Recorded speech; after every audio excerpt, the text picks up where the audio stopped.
الحمد لله رب العالمين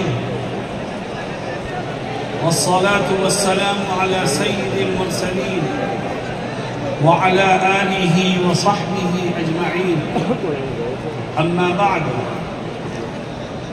أعوذ بالله من الشيطان الرجيم بسم الله الرحمن الرحيم إن تنصروا الله ينصركم ويثبت أقدامكم صدق الله مولانا العظيم صدر محترم اراکین جمعیت اور مغربی یوپی کے کونے کونے سے آنے والے جمعیت کے ساتھیوں، ملک کے حالات پریشان کن ضرور ہیں مگر مایوس کن نہیں ہیں۔ مسلمان جو خدا پر ایمان رکھتا ہے وہ حالات سے مایوس نہیں ہوا کرتا بلکہ حالات کے رخ کو موڑنے کی کوشش کرتا ہے۔ آج جمعیت علماء ہند نے، مولانا ارشد مدنی نے آپ کو آواز دی ہے۔ آپ نے اپنے گھروں کو چھوڑا، اپنے کاروبار کو چھوڑا، اپنے آرام کو چھوڑا اور یہاں تک آنے کی زحمت گوارا فرمائی۔ یاد رکھیے، ہم صرف سننے کے لیے جمع نہیں ہوئے ہیں، ہم دیش کے حالات کو بدلنے کے لیے جمع ہوئے ہیں اور ہمیں یقین ہے کہ جب ہم اپنے بڑوں کی قیادت میں جمع ہوتے ہیں تو تاریخ اس بات کی گواہ ہے کہ ظالم میدان چھوڑ کے بھاگنے پر مجبور ہوتا ہے۔ دوستوں اور ساتھیوں، آج کچھ فرقہ پرست طاقتیں ایسی ہیں جو مدارس کو نشانہ بنانا چاہتی ہیں۔ کبھی مدارس کو نوٹس جاتے ہیں، کبھی حساب و کتاب کے بہانے سے داخل ہونا چاہتے ہیں۔ میں کہتا ہوں ان مدارس کو مت چھیڑو، انہیں چلنے دو۔ یہی وہ مدارس ہیں کہ جن کی جد و جہد سے یہ ملک آزاد ہوا ہے۔ اگر دارالعلوم دیوبند نہ ہوتا، اگر وہاں کے اکابر نہ ہوتے اور مدارس کے جوان، بوڑھے اور وابستہ لوگ ملک کی آزادی کے لیے قربانیاں نہ دیتے تو آج بھی یہ ملک غلامی کی زنجیروں میں جکڑا ہوا ہوتا۔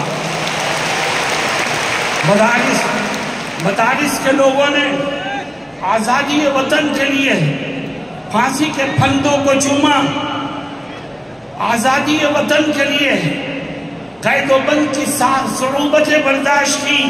مولانا ارشد مدنی کے والد محترم مولانا حسین احمد مدنی نے اپنے استاد محترم حضرت شیخ الہند رحمت اللہ علیہ اور اپنے ساتھیوں کے ساتھ آزادی وطن کے خاطر مالٹا کی قید میں رہ کر انگریزوں کی صعوبتیں برداشت کی، اور جب مالٹا سے آزاد ہو کر کے ہندوستان آئے تو گھر میں نہیں بیٹھے، پھر میدان عمل میں نکلے۔ کبھی نینی جیل میں بند کیا گیا، کبھی سابرمتی جیل میں بند کیا گیا، کبھی سہارنپور جیل میں بند کیا گیا، کبھی مراد آباد جیل میں بند کیا گیا، لیکن ہر طرح کی قربانی دی مگر دیش کی آزادی کے لیے کسی سے کوئی سودا نہیں کیا۔ میرے دوستوں اور ساتھیوں، جب تک اس دھرتی پر مدرسے باقی رہیں گے یہ دھرتی آزادی کا سانس لیتی رہے گی، اور جس دن مدرسوں کو اوپر قدغن لگانے والے کامیاب ہو گئے تو یاد رکھو اس دھرتی کا وجود بھی مٹ جائے گا۔ اس لیے میں ہندوستان کے سپریم کورٹ کے اس فیصلے کا خیر مقدم کرتا ہوں جس کا آپ نے ابھی حضرت مولانا اسجد مدنی نائب صدر جمعیت علماء ہند کی زبانی جس کا تذکرہ سنا۔ اللہ رب العزت ہمیں صحیح رخ پر کام کرنے کی توفیق عطا فرمائے۔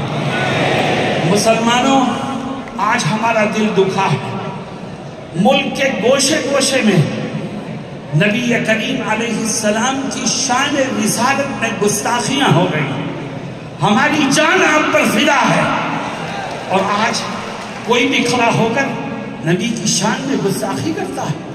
لیکن مسلمانوں، ہمارا دل دکھا ہے، مگر ہمارے اوپر لازم ہے کہ ہم قانون کو ہاتھ میں لے کر کے کوئی کسی طرح کا رد عمل ظاہر نہ کریں۔ دشمن یہ چاہتا ہے کہ ہم روڈ جام کریں، دشمن یہ چاہتا ہے کہ ہم توڑ پھوڑ کریں، دشمن یہ چاہتا ہے کہ ہم قانون کو توڑیں تاکہ مسلمانوں کو جیلوں میں ٹھوسا جائے، اور جو گستاخی کا مجرم ہے اس کو پتلی گلی سے نکلنے کا موقع مل جائے۔ آؤ، جمعیت علماء آپ کو آواز دیتی ہے، اور کیا کہتی ہے جمعیت؟ میں اس جلسے کی تیاری میں ایک ضلع میں گیا تھا، تو مجھ سے ایک ساتھی نے عجیب بات کہی، کہنے لگے کہ ہمارے ہاں ایک شخص نے نبی کی شان میں گستاخی کی، تو ہمارے پاس انٹیلیجنس کے لوگوں کا فون آتا ہے اور وہ پوچھتے ہیں کہ آپ کیا کر رہے ہیں؟ تو ہمارے ساتھی نے، جمعیت کے کارکن نے جو جواب دیا وہ مجھے بہت پسند آیا۔ اس نے کہا کہ ہم کچھ نہیں کر رہے ہیں، ہم تو ایڈمنسٹریشن کو دیکھ رہے ہیں، اب تو کرنے کا کام اس کا ہے، ہمارا کرنے کا کام نہیں ہے۔